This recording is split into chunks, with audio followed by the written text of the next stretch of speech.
well-established rich coming right back at you. I don't know what reality MaxB is living in right now. And I'm not even saying that to be funny. I'm dead ass serious. Because there's a difference between confidence and complete detachment from reality. And some of these comments MaxB been making since coming home sound like a man who been locked away so long, he done created his own version of hip-hop history in his own head. That's what it feels like to me. Because there's absolutely no universe where MaxB is a top 5 New York rapper of all time. He ain't lying. None. Not top 5, not top 10, not top 20. Some people wouldn't even put him in the top 50. And that ain't hate. That's just hip-hop history. Fully speaking, out of all the great artists that ever came out of New York, if they did a top 100 list, where you at on that list? On the top 100? Yeah. Respectfully speaking.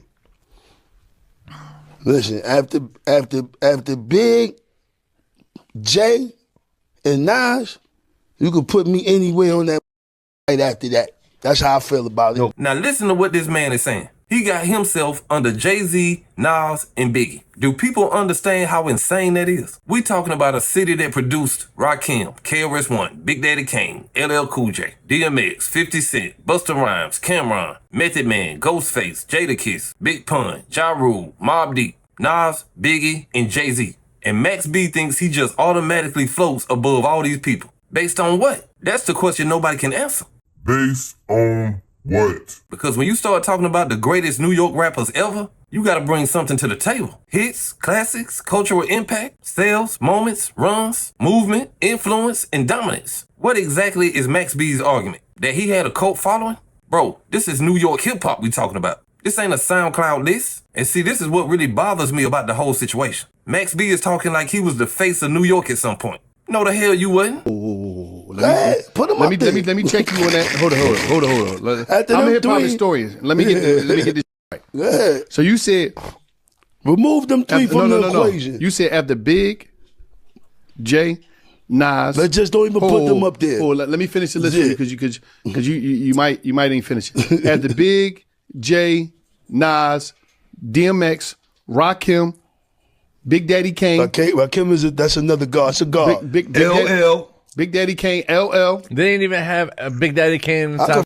Big Daddy Kane. How about this? They didn't even LL. They didn't even have Big Daddy Kane in the top. Name it. Even Rakim. Okay. That can't sing it, these hoes like me and make it look like me. Whoa. Hold the I do. I'm a triple, quadruple threat. I check all the boxes when it comes to music.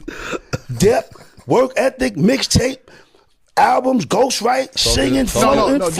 Now this right here is where the whole thing starts sounding delusional. A run? What run? Let's talk real hip-hop history. When 50 Cent had New York, you felt it globally. When DMX had New York, the whole world felt it. When Ja Rule had New York, hits everywhere. When Biggie had New York, when JayZ had it, when Nas had it. Those were not underground conversations. Those were real movements that shifted the culture. MaxB ain't never had that. Never. He had a strong underground cult following. That's it. And it ain't nothing wrong with that. MaxB absolutely influenced a certain sound. He absolutely helped inspire a certain melodic style that later became popular in hip-hop. Nobody is taking that away from him. But influence don't automatically make you a top 5 New York rapper. That's where his whole argument falls apart. And what makes it worse is the disrespect. That's the part I don't understand. This is all I'm saying. I'm not lyrical. Remember, he's not lyrical. Wouldn't even compare when it comes to creativity and just flat out consistent songwriting.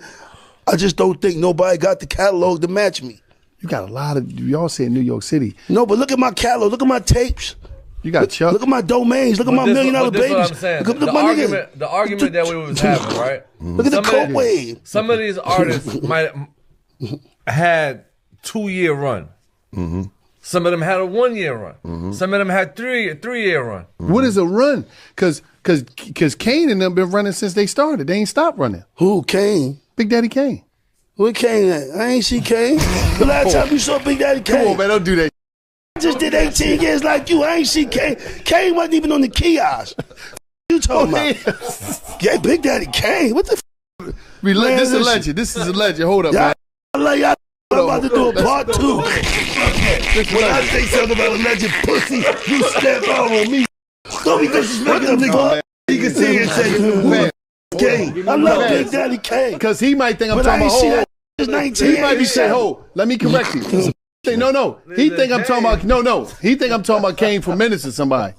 You said Big Daddy. I love Big Daddy. Big Daddy's still performing all around the world. I'm crying. All right. What the you said New York? Where the at New York? He getting What booked. tapes and mixed singles that right now in the baby? I ain't talking about. Now hold up. Stop right there. Rakim. Do people understand what Rakim did for hip hop? Before Rakim, most rappers was ABC 1, 2, 3. Rakim changed the entire DNA of rap. The man rewired how people rhymed. He started making rappers think different about cadence, internal rhymes, wordplay, birth control, and structure. That's why so many legends worship Rakim. Not because of the internet hype, but because of the musical impact. And this is why MaxB sounds out of his mind. He keep talking about himself like hip-hop started when he got hot in Harlem mixtape circles. Max, hip-hop was built before your ass ever got in the game. And that's why this whole thing feels narcissistic to me. Because it don't even sound like a healthy ego no more. It sounds like a man who done convinced himself that his personal feelings override hip-hop history. That's dangerous thinking. And you could tell French Montana was uncomfortable during some of those moments. Because even French knew he sounded crazy. Tapes. I'm talking about like, what? He's still performing. Man, what have you done for me lately? Because it's like this. See, okay, listen. That hold on. If you want to look at it like that, all this do is be overseas doing Jones. You won't know if you ain't. You said like over here. What right there? What relevancy, right? As we talking right now. What have you done for me lately? And when friends say, some people had 2-year runs, some people had 3-year runs, some people had 4-year runs. He mean that's when their music was popping. So if you had a great 3-year run and you had great records, a great album, that you gonna do them songs for the rest of your life. Yeah.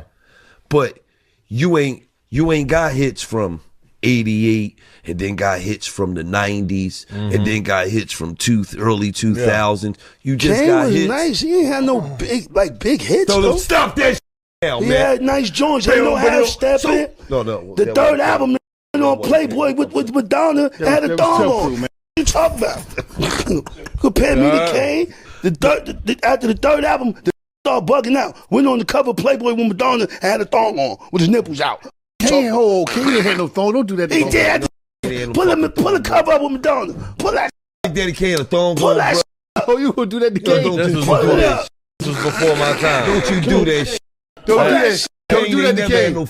Don't do that to Kane, man. This right here really pissed me off. Big Daddy Kane? Boy, you not even in the same galaxy as Big Daddy Kane. Let's stop playing. Big Daddy Kane was one of the first superstars in hip-hop. Style, swagger, flow, presence, lyricism, showmanship. That man changed what a rapper could look like. MaxB can't touch that. Not commercially, not historically, not culturally. And this is what I mean when I say MaxB sounds detached from reality. It's one thing to believe in yourself. It's another thing to completely erase hip-hop history just to make yourself feel bigger. That's corny. Now let's talk about these stats for a second, since MaxB want to act like he led the league in something. What are solo hits? What are classic albums? Where's the Billboard run? What are plaques? The first real charting record connected to MaxB just came on his collaboration with French. That's the reality. And look, there's nothing wrong with being a cult legend. Not everybody gotta be JayZ, DMX, or 50. Hip-hop needs underground figures too. But stop talking like you was running New York when you never even had a mainstream run.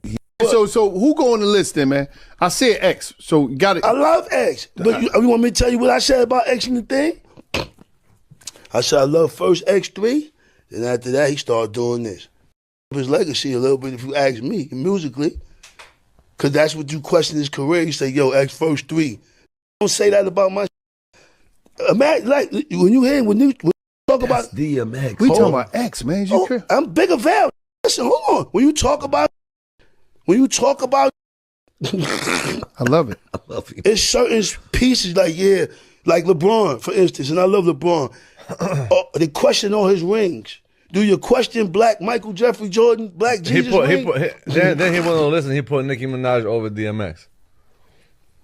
Who he did? Yeah. What y'all think about that? I mean, they both superstars. That's what I'm saying. I was saying, like, all right, influential. Which one? Would y'all put Nicki over DMX? I mean, me personally, I'm not putting Nicki over DMX because I don't really ride around and listen to girl albums. That's not my. Now this right here is what really let me know MaxB is lost inside his ego. DMX fell off after 3 albums? DMX's first 5 years are more historic than MaxB's whole career. DMX was a phenomenon. The man dropped 2 #1 albums in the same year. The whole world felt DMX. He had movies, hits, classics, iconic performances, and cultural impact that still lives today. MaxB is comparing himself to LeBron James while dismissing DMX is absolute insanity. And that's why this whole thing feels like a symptom of something bigger in hip-hop. People today really think personal opinion overrides objective reality. No, it don't. And you can love MaxB. You can respect his influence. You can appreciate the wave. But hip-hop history is hip-hop history. You don't get to erase the legends just because you feel good about yourself today. MaxB came home celebrated. People were happy just to see him free. He had goodwill, mystique, curiosity. But every time he talks now, it sounds like he's trying to force himself into conversations his career never earned. And that's why the internet started turning on him, because his comments sounded absurd. And the biggest problem with all of this, if MaxB was really who he claiming to be, where's the music? Where's the dominance? Where's the moment? You been home. What a hit records? Where's your takeover? You can't call yourself LeBron James while the scoreboard says otherwise. That ain't how this works. And again, this ain't about hating on MaxB. This is about respecting hip-hop history enough to stop saying things that sound completely detached from reality. Because MaxB might have had a wave, but he never had an impact. But hey, that's just my opinion. What's yours? Like, comment, subscribe. Establish Rich. I'll be back with another one. Peace.